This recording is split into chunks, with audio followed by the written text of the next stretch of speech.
Baiklah, Assalamualaikum warahmatullahi wabarakatuh. Perkenalkan, nama saya Rinjani Devina Suri dengan NIM 2004-2042, Departemen Ilmu Administrasi Negara, Fakultas Ilmu Sosial, Universitas Negeri Padang.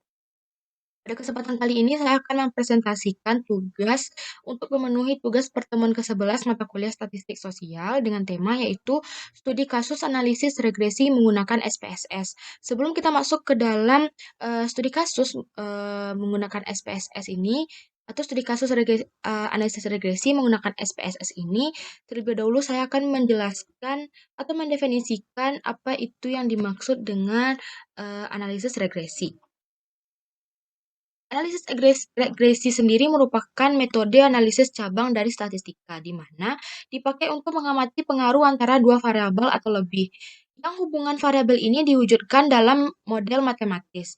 Regresi ini diartikan sebagai metode sederhana untuk memperkirakan hubungan antara variabel terikat dengan variabel independen atau variabel bebas. Tujuan utamanya adalah analisis regresi ini untuk menyelesaikan suatu permasalahan. Regresi biasanya dipakai di dalam statistika. Lalu, dalam pengertian lain, analisis regresi ini juga diartikan sebagai sebuah studi ketergantungan satu variabel terikat atau dependen dengan satu variabel independen atau bebas, dengan tujuan untuk mengestimasi atau memprediksi rata-rata populasi atau nilai rata-rata variabel dependen berdasarkan nilai variabel independen yang diketahui. Pusat perhatiannya adalah pada upaya menjelaskan atau mengevaluasi hubungan antara suatu variabel dengan satu atau lebih variabel dependen. Analisis regresi ini juga berupa hasil dari analisis regresi ini berupa koefisien regresi untuk masing-masing variabel dependen. Hasilnya yaitu untuk masing-masing variabel independen. Koefisien ini diperoleh dengan cara memprediksi nilai variabel dependen dengan suatu persamaan. Koefisien regresi dihitung dengan dua tujuan sekaligus, yaitu pertama dengan meminimumkan penyimpangan antara nilai aktual dan nilai estimasi variabel dependen, dan juga mengoptimalkan korelasi antara nilai aktual dan nilai estimasi variabel dependen. Selanjutnya kita akan masuk ke dalam fungsi regresi, di mana fungsi regresi ini terdapat 4, yaitu memprediksi masa depan, memperbaiki error, memberikan wawasan baru, meningkatkan efisiensi operasional. Lalu kita akan masuk ke dalam studi kasus regresi, di mana pada kesempatan kali ini saya akan membahas studi kasus mengenai analisis regresi linier berganda, hubungan IQ, tingkat kehadiran, dan nilai UAS terhadap nilai siswa SMA 1 Bogor. Di mana data kasusnya berupa data variabel di sini terdiri dari variabel tingkat kehadiran, variabel IQ, dan variabel nilai UAS yang diambil untuk menganalisis hasil UAS siswa. Yang mana penelitian ini dilakukan terhadap 10 sampel siswa di SMA 1 Bogor. Di mana data kasus ini diartikulasikan menjadi variabel IQ diwakilkan oleh X2, variabel tingkat kehadiran diwakilkan oleh X1, dan variabel nilai UAS diwakilkan dengan variabel Y, terdiri dari 10 sampel. Lalu yang teman-teman lihat pada layar tampilan itu berupa data kasus pada analisis regresi menggunakan aplikasi SPSS yang saya gunakan pada kesempatan kali ini. Lalu kita akan masuk ke dalam penyelesaian studi kasus menggunakan aplikasi SPSS. Dimana sebelumnya kita akan membuka aplikasi SPSS terlebih dahulu. Nah, ini adalah tampilan dari aplikasi SPSS itu sendiri, di mana sebelum kita masuk ke dalam data view, kita akan memasukkan variabel view-nya terlebih dahulu, di mana X1 yang mewakili tingkat kehadiran.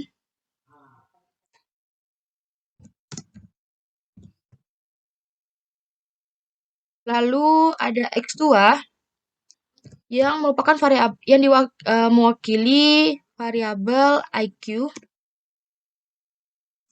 Lalu juga yang terakhir adalah variabel Y yang mewakili nilai UAS siswa.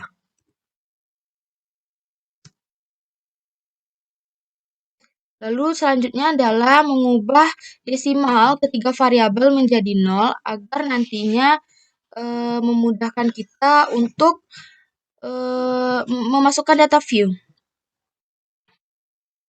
seperti ini, lalu mengubah measure menjadi scale di 3 variabel yang ada. Setelah semua variabel view kita masukkan ke dalam aplikasi SPSS, selanjutnya kita masuk ke langkah memasukkan data view, di mana X1 merupakan variabel tingkat kehadiran. Kita akan memasukkan datanya. 10, 5, 80, 90, 10, 5, 95, 100, dan 100. Lalu masuk ke variabel IQ, di mana yaitu terhadap 10 sampel siswa SMP Bogor yang sudah kita ambil sebelumnya. Seperti yang ditampilkan pada tampilan layar. Lalu ini adalah data dari variabel X2, di mana variabel X2 ini mewakili variabel IQ. Dan yang terakhir kita akan memasukkan variabel Y, yang mana variabel Y ini mewakili variabel nilai UAS, yaitu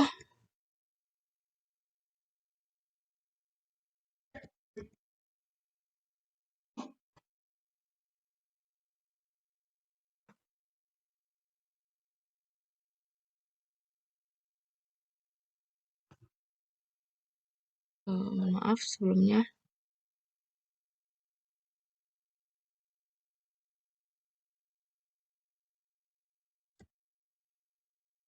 Dan 98. Lalu langkah selanjutnya yaitu dengan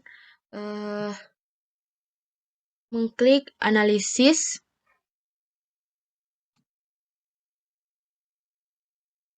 Lalu selanjutnya mengklik regresi dan linear sesuai yang ditampilkan di layar.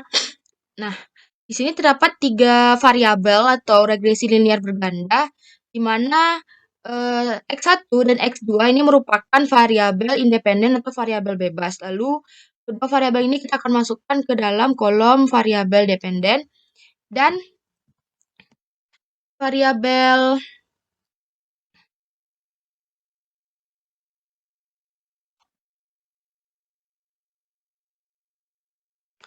nilai UAS atau variabel yang diwakili oleh Y ini akan kita masukkan ke dalam tabel dependen atau variabel terikat. Lalu selanjutnya kita akan buka kolom statistik, lalu checklist tentang bagian yang sudah saya tampilkan di layar. Squared change, descriptive, particular rate, atau diagnosis, lalu Darwin-Watson. Klik continue. Selanjutnya yaitu plot.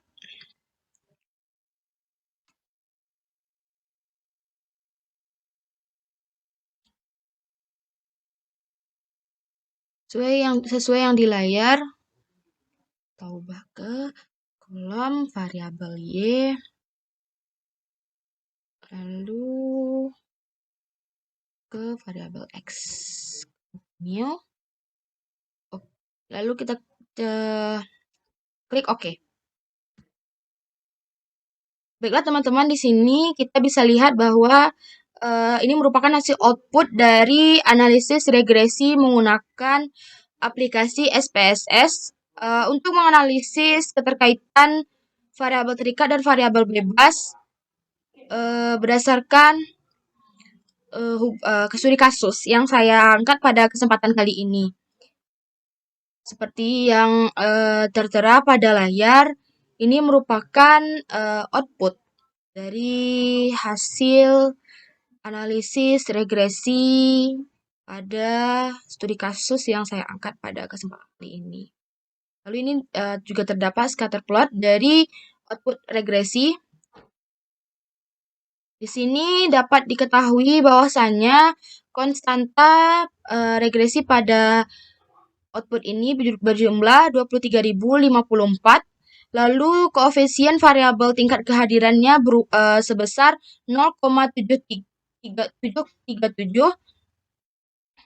dan koefisien IQ-nya berjumlah 0,34.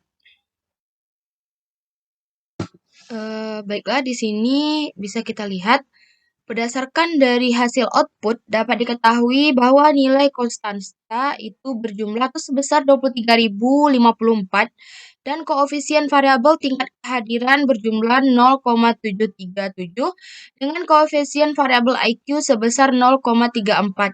Persamaan linear berganda dapat ditulis sebagai berikut sesuai dengan rumus yang ada yang dapat teman-teman lihat tertera pada tampilan layar. Y sama dengan 23.054 dikurang 0,737 sebagai variabel X1 dan 0,34 sebagai 34 sebagai variabel X2 tambah dengan error.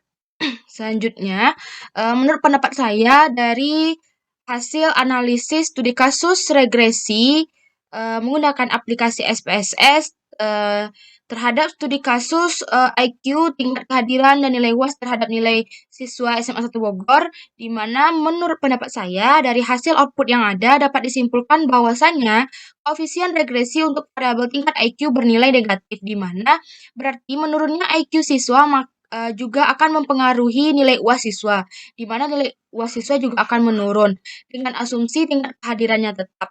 Begitupun dengan variabel tingkat kehadiran yang bernilai positif, sehingga dengan begitu berarti semakin tinggi tingkat kehadiran siswa, maka akan semakin meningkat pula nilai UAS siswa dengan asumsi IQ tetap. Mungkin pada kesempatan kali ini hanya itu yang dapat saya sampaikan. Terlebih dan terkurang saya mohon maaf. Saya akhiri, wabillahi taufik wal hidayah. Wassalamualaikum warahmatullahi wabarakatuh.